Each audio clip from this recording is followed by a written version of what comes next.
Es el ingeniero Leonidas Issa, presidente del Movimiento Indígena y Campesino del Cotopaxi. ¿Cómo le va, don Leonidas? ¿Me escucha bien? Quiero enviar un saludo cordial. Muchas gracias, mi estimado Jimmy, por la invitación y a todos nuestros hermanos, a todos los ciudadanos, un saludo cordial. Muy bien, don Leonidas, usted hizo una marcha en la Tacunga, inicialmente iba a ser más amplia, pero respetando el tema de la necesidad de medidas de bioseguridad, se concentraron solamente en la capital del Cotopaxi. Presentaron un pliego de peticiones. Me pregunto si luego de ese evento, de la presentación ante el gobernador del pliego de peticiones, han tenido alguna respuesta, alguna invitación a dialogar. ¿Qué ha pasado? Bueno, como fue conocido la marcha del 4 de junio, efectivamente se logró desvirtuar todo lo que han pretendido posesionar algunos medios de comunicación, sobre todo con la especulación política que generan. En ese sentido, jamás convocamos una paralización, sí a una movilización de dignidad, una movilización para dar a conocer nuestras propuestas, que muchas veces se ha intentado, ¿no es cierto?, desprestigiar las peticiones en lugar de acogerlo. En ese sentido, nuestros pliegos de peticiones, ya sea para el Ejecutivo, en este caso han sido entregados. Llegaron 4 compañeros asambleístas, por parte del Ejecutivo llegó el señor gobernador y el viceministro. Hemos dejado absolutamente claro que no había ninguna postura individual de aprovechar, sino de evidenciar los problemas que enfrentamos. Solo tenemos el recibido con la firma de las autoridades, y eso lo hemos dado a conocer nuestras plataformas, cuáles fueron nuestras solicitudes, nuestros mandatos en este caso, pero no hemos tenido ninguna respuesta más. Entonces ahí más bien nosotros de igual manera vamos a trasladar esta propuesta que es sentida por nuestras otras organizaciones fraternas también de otras provincias. Lógicamente trasladamos al Congreso de la CONAIE para que de la misma manera se pueda hacer una valoración, un debate y sobre aquello acoger los puntos centrales, ya como pueblos y nacionalidades a nivel del Ecuador. Ingeniero Issa, corríjame si estoy errado, pero la focalización de los subsidios a los combustibles era probablemente el eje central de esos pedidos, ¿o no? No, la primera cuestión que hemos dicho es que debe derogar los decretos. Luego convoque, ¿no es cierto?, a todos los sectores productivos sociales de este país. Ahí hacemos una planificación. ¿Cuál de todos los sectores van a ser más afectados? Aquí de pronto se ha dicho que son los hermanos transportistas, o nosotros sostenemos que somos los pequeños y medianos productores, en este caso, que prácticamente no tenemos ninguna política para el campo. Entonces, por eso hemos dicho, debemos pensar en una política que permita. Si hacemos una eliminación progresiva, si hacemos la localización, ¿cómo trasladamos los recursos que recauden de los mismos, del mismo proceso, ¿no es cierto? ¿Cómo trasladamos a los sectores, en este caso, que van a ser mucho más afectados? El subsidio solo sirve cuando es una política. Si va a ser la focalización, ahí de pronto estamos viendo como que se llaman los bonos. Los bonos ayudan, en este caso, a sostener una base de un sector mucho más jodido que está, efectivamente, pero un bono sirve solo si es que es una política general, porque en está evidenciado, en el momento que se encarece un producto que está subsidiado por su eliminación, ¿no es cierto?, simplemente afecta a todo el sistema económico. Por eso hemos dicho, debemos pensar así rigurosamente. Totalmente de acuerdo que tenemos que hacer de mirar este 6% que está sirviendo para el contrabando. Sí, efectivamente tenemos que revisar todos esos detalles, pero incluso nosotros habíamos dicho, para el tema de la focalización sería importante empezar por el quintil 1 y 2, así, objetivamente de la sociedad.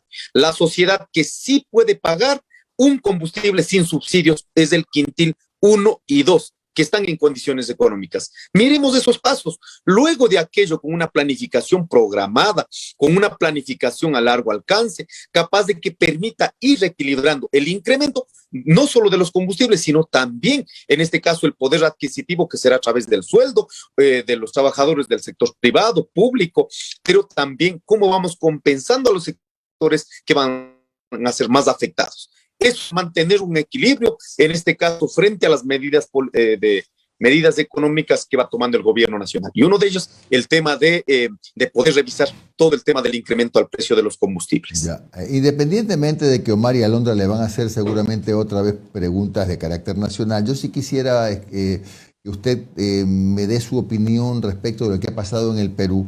Aquí hemos dicho muchas veces, es un país donde hay enormes desigualdades, donde parecería ser que es parte de Lima versus el resto, y que la victoria de Pedro Castillo pues ha sido un poco un voto de protesta, de reclamo, y esto es lo que se ha configurado en que hoy haya un presidente electo aun cuando no proclamado.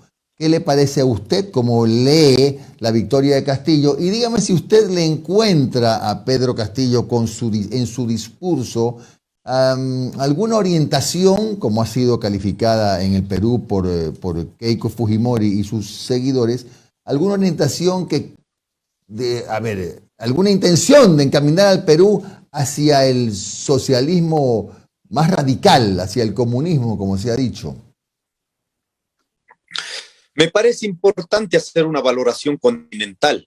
Cómo después de todos los procesos de gobiernos progresistas, incluso cayó la derecha con acusaciones, unas verdaderas que muchos también involucraron en actos de corrupción, pero otras utilizados como instrumento de persecución política. Sin embargo, las condiciones sociales en las que vive nuestro continente prácticamente van superando estas acusaciones que han ido generando alrededor de los gobiernos progresistas. En ese sentido, miremos qué pasa en Brasil, posiblemente vuelva a ganar Lula. Miremos qué está pasando en Colombia, posiblemente gane en el siguiente año el señor Petro, ¿no es cierto? Miremos en Perú, que en este caso es virtualmente ganador el Pedro Castillo.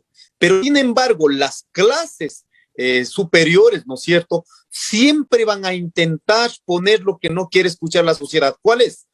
Poner comunistas, de socialistas, de izquierda radical, con todos los epítetos que ha sido, ¿no es cierto? Nunca se han atrevido a debatir las ideas, ¿no? Simplemente han quedado en las consecuencias de lo que en este caso el emerger de los gobiernos, en este caso que han intentado cambiarla, siempre han quedado en esas acusaciones, no se han atrevido a entrar en un debate realmente.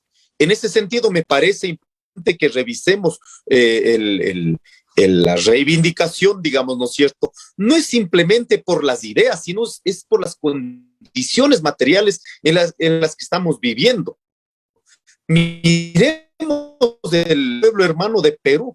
Claro, efectivamente, Lima es como la que pone el 35, 38% de la votación general, efectivamente. En muchas veces ha definido sobre la política nacional, en este caso a nivel del Perú. Pero también debes entender que en este tiempo, al menos Perú ha dado una lección, que hay rincones, hay ciudades, hay provincias que prácticamente no han sido consideradas como los centros, ¿no es cierto? Que ahora están llegaron, me he dicho, sobre el 70, 80, en algunos lugares hasta el 90% en ese voto, que no seguramente sobre las ideas del compañero, del profesor Pedro Castillo, sino realmente es en las condiciones económicas que está viviendo. Y uno de los temas centrales que me parece importante de Perú tomar es el tema minero. Vamos a mirar todos los espacios donde han sido los últimos 30 años dedicados para la minería, son espacios donde han dado un triunfo contundente frente a esta propuesta. Por ello decimos, hay que hacer una revisión continental frente a una política extractivista, si realmente está haciendo un mecanismo para salir de la pobreza o está prácticamente ahondando más en la pobreza. Ingeniero, ¿cómo está? Le saluda Alondra Santiago, buenos días. Quería preguntarle, volviendo a Ecuador, bueno, ¿cómo está? En la manifestación en la Tacunga la semana pasada, esta manifestación termina con un gran discurso también del viceministro de Gobierno de Lazo, Homero Castañer. La pregunta es, ¿el gobierno le pidió estar ahí en esta manifestación? Porque, le pregunto, se pudo haber visto como si fuera una manifestación del movimiento indígena en apoyo al gobierno. Bueno, lo que quedó claro es que sobre la especulación generada por parte del gobierno nacional, que incluso el señor Pachala dijo que había ahí de pronto en esa movilización venganza política, desatinado el señor, tiene una lectura efectiva de la realidad que vivimos los pueblos que estamos en el día a día luchando con el tema económico, o del mismo señor Romero que yo había dicho de frente, aquí venga y hablemos con la verdad, no andemos mintiendo en las radios. Eso ha generado realmente una molestia, eso está de entrada, yo había manifestado al señor Romero, simplemente no es en contra ni en favor del gobierno, ni tampoco para entregar el bastón de mando, nuestra vara de mando, y es más, yo me fui con la vara de mando, para decir, solo es posible compartir, no engañar. Cuando recibimos el respeto, armonía, nos escuchan, en ese momento se puede compartir, pero jamás podemos entregar nuestra vara de mando. Por ello hemos llamado una marcha, una movilización de la dignidad, una movilización para hacer escuchar las voces, en este caso, de un sector importante de nuestra patria querida, que es el Ecuador, que apostamos en el día a día sobre el desarrollo que encaminamos. En ese sentido, creo que quedó absolutamente claro. Claro, ingeniero, lo que no me queda claro aquí es que, por ejemplo, usted habla de escuchar las voces, etcétera, y de esta comunidad que también necesita mucho y que está pidiendo mucho al gobierno. Sin embargo, en un discurso, Guillermo Lasso dijo, y cito, no habrá espacio para quienes con anarquía busquen desestabilizar, y que el Ecuador, citando y hablando de octubre de 2019, sufrió la paralización, el abuso y la violencia irracional. Y alabó y felicitó a las Fuerzas Armadas que estuvieron en octubre de 2019. Lo que a mí me parece es que no está escuchando y no escuchó a los muertos, a los heridos, a los abusos de derechos humanos que hubo en octubre de 2019. Siguen invalidando esa lucha que ustedes también la promulgan, ¿no? Así es, el presidente Lasso ha decidido seguir la misma estrategia del presidente Moreno. Aquí no estamos amenazando, aquí no estamos de pronto queriendo desestabilizar. El presidente de la República debe entender dos situaciones. Uno, ¿cuál es el camino político? Ahí está, él es el ganador de la presidencia de la República. Y otro, tiene que entender cuál es la realidad económica. En la realidad económica es en el día a día, sobre todo los más empobrecidos, los que tenemos que luchar.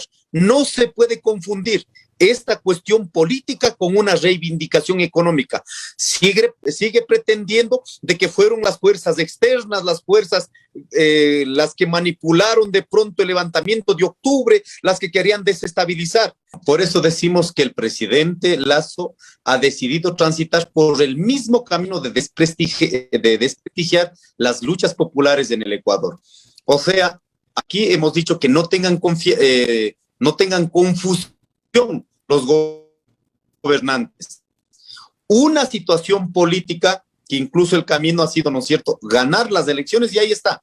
Y otro que es una realidad económica. No se puede confundir estas dos realidades. Por ello hemos dicho, si la gente estamos levantando a hacerle escuchar de manera pacífica, ¿qué? ¿Va a esperar otra vez que pase como el año 2019? Desde enero hasta octubre jamás escuchó los pedidos de las bases, y que por eso, a modo de retaliación, incluso el decreto 883.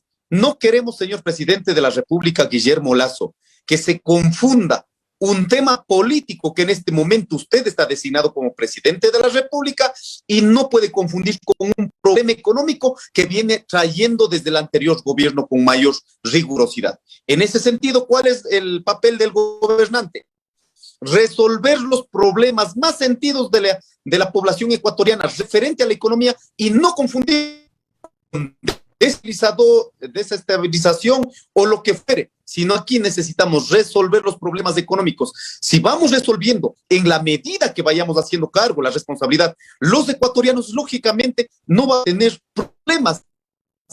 ¿Quién quiere realmente en estas condiciones salir a movilizar o hacer una paralización? Nadie. Pero si es que no nos escucha frente a las condiciones económicas que estamos viviendo, nuestros precios por los suelos, si no hay realmente oídos a aquello, simplemente la gente también reaccionamos. No se puede confundir un tema tan delicado con en este caso, con una amplificación de esta especulación política que han sido buenos, en este caso, poniendo en criterio general de la población algunos medios de comunicación, mas no realmente están ayudando a resolver los problemas de los ecuatorianos. Ingeniero, Omar Jaén le saluda, buenos días, gracias por su tiempo, ingeniero. Usted hablaba del tema de Pedro Castillo en Perú, ¿no? ¿Verdad? Y allá yo creo que hubo un factor determinante para la victoria de Pedro Castillo, fue que todo el sector del espectro de la izquierda, del progresismo, se unió en las elecciones, cosa que acá en Ecuador no ocurrió. ¿Usted cree que en algún momento se va a dar eso? Acá en el país, me refiero. Sí, debemos volver a unir toda la tendencia de la izquierda, pero realmente también la izquierda tiene que limpiar de sus taras. Aquí, ¿por qué la gente no votó por esta idea de la izquierda? Porque simplemente lo que también causó en el debido momento que estaban gobernando, ¿qué significó el ataque para otro sector? Que estamos en las mismas o peores condiciones económicas, incluso de la misma izquierda. Si no se hacen cargo de esos pasados oscuros que ha significado para muchos sectores, incluido el movimiento indígena, lógicamente jamás va a poder, pues, en este caso, porque llegaron elecciones, simplemente se vota nomás. Aquí tiene que haber un proyecto político donde ese proyecto político sea sostenido por todos. Aquí en ese sentido yo sí he sido absolutamente crítico sobre una izquierda, sobre una supuesta izquierda o sobre una izquierda institucional, que en este caso piensan que están en el poder, como están en el poder, entonces tienen el derecho de acusarnos, de perseguirnos, de criminalizar. Eso no puede suceder, al menos cuando somos una línea de tendencia de izquierda. Lo que ha pasado en el Perú, en cambio, sí. Ahora hay una posibilidad de mirar, después de todos los años que ha sido gobernado por la derecha, ver la posibilidad, si es que se puede cambiar a otro timón, lógicamente que vaya a pensar sobre la política nacional del Perú. Ahora, en ese sentido, yo al menos pido a los sectores de la izquierda que hay que ser absolutamente responsables en el momento que están tomando decisiones dentro del poder. Ingeniero, y como para cerrar la entrevista, acá tenemos a alguien que está jugando con el celular. Se vienen las elecciones dentro de la CONAIE. ¿Usted cómo van las conversaciones, en las negociaciones? ¿Cree que tendrá respaldo suficiente como para presidir esta organización? No sé si nos vio antes de reconectarnos, pero acabamos de hacer una apuesta con Jimmy, en donde, se lo digo de frente, yo dudo mucho que ustedes le permitan ganar. Se lo digo de frente y con toda sinceridad. Yo dudo mucho que los sectores, y usted sabe a quién me refiero, le permitan ganar. Acá Jimmy dice que probablemente usted vaya a ganar. En los comicios hay un ceviche por medio, pero bueno. Pero ¿quién crees que va a ganar tú? Yo creo que va a ganar el señor Guatemala. Ya luego, si quiere por interno, se lo comento por el porqué. ¿Y yo qué dije? Pero que el señor Issa va a ganar. Está bien. Ahora, el tema va. Usted ha podido conversar con los pueblos, con los representantes de los sectores que van a estar presentes ese día en el Congreso, para poder quizás aglutinar fuerzas. Sí, como diría este pensador que escribe El Ser y el Tiempo, no me acuerdo ahora mismo, en la vida la mayor posibilidad es la muerte. En ese sentido, cualquiera del resto de las posibilidades hay que lidiar. En esa posibilidad está también dejar en manos de nuestros pueblos y nacionalidades que puedan, en este caso, apoyar esta designación que ha hecho la provincia de Cotopaxi. Yo realmente hemos conversado, hemos tenido decisiones importantes de algunos pueblos, nacionalidades, pero no creo que debemos sentirnos con un espíritu triunfalista, nada por el estilo, sino más bien poder sostener la propuesta que ha sido absolutamente pública y también dejar en evidencia los ataques horrorosos, ataques que hemos tenido por parte de la derecha, que incluso han llegado a tener asidero dentro del movimiento indígena. Ese es un tema que realmente todos, incluido el presidente de la República, sé que hay una agenda, en este caso, instalada. Hay algunos compañeros que andan en esa misma cuestión. Me parece que no podemos aceptar una imposición.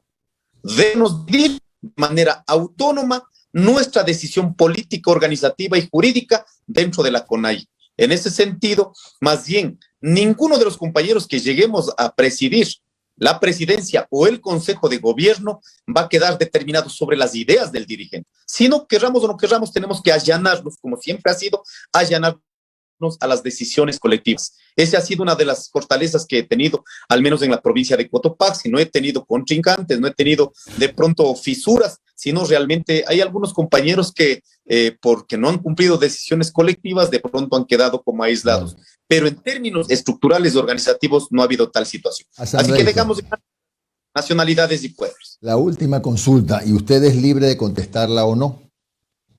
¿Quién es el candidato auspiciado por el gobierno nacional? Yo no podría dar una apreciación en ese nivel, pero lo que estoy seguro es que hay yo al menos en el Congreso se evidenciará los factores, las condiciones en que solo con esperar que el gobierno haya amplificado el tema de la violencia, solo con escuchar que los medios de comunicación, algunos, no todos, hayan amplificado esta especulación, si solo con mirar hay estos grupos como Cuatro Pelagatos que cada semana me dedican 2 artículos salidos fuera de foco, sin verdad, sin objetividad, solo con la intención de acusarla, y cómo están reproduciendo a algunos compañeros, en este caso al interior, ya uno da cuenta quiénes están realmente en ese camino. Yo no voy a poner esa cuestión, más bien sean los mismos compañeros los que asuman de manera crítica, autocrítica, en el Pleno del Congreso, y el Pleno del Congreso de los pueblos y nacionalidades sepa valorar la verdad. Yo jamás podría denigrar a ninguno de mis 5 compañeros que estamos de candidatos, porque finalmente uno puede ganar mintiendo. Entonces, ¿cómo va a ser la gobernabilidad de ese compañero que gana mintiendo o de esa compañera que gana en esas condiciones? No, eso no podemos ser. Entre compañeros, entre hermanos, ñucanchipura, entre compañeros que sostenemos una lucha, jamás podemos caer en la trampa de la derecha, de los factores políticos externos, o peor, aprovechar de una situación delicada para entre nosotros empezar a acusar. Claro. Yo por principio político jamás lo hago. Muy bien, muchas gracias al ingeniero Leonidas Issa, candidato a la presidencia del movimiento indígena de la CONAIE. Que tenga usted un excelente día, ingeniero. Gracias, ingeniero. Muchas gracias, un saludo cordial.